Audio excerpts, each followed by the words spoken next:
So we're starting to consider the craft of writing, and it's best to concern ourselves with that scary term that we've been given, which is the discursive.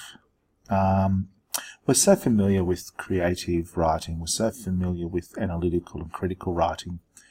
Let's focus on discursive to start with, to get our head around it, to worry about it. We will need to have reflective writing as well in there, but more on that later. If we think about discursive writing, and we think about our first text that Nessa are interested in us reading in advance, we're dealing with Kafka's Metamorphosis, or the Metamorphosis, however you want it to be. And its opening moments are quite internal in terms of thought.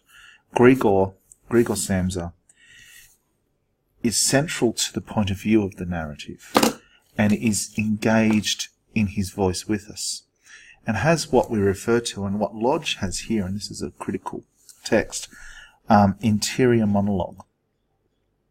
This example from the chapter on interior monologue is using James Joyce's Ulysses, but it has a very similar sort of sensibility and setup. Okay, as you'll see here, it says the title of Joyce's Ulysses is a clue, the only absolutely unmissable one in the entire text, that its account of a fairly ordinary day in Dublin reenacts, mimics, or travesties the story of Homer's Odyssey, whose hero Odysseus was called Ulysses in Latin. So what's happening is something extraordinary underneath the mundane. And the internal monologue is part of what one might consider to be the mundane. Interior monologue, it says here, is indeed very difficult technique to use successfully, all too apt to impose a painfully slow pace on the narrative and to bore the reader with a plethora of trivial detail.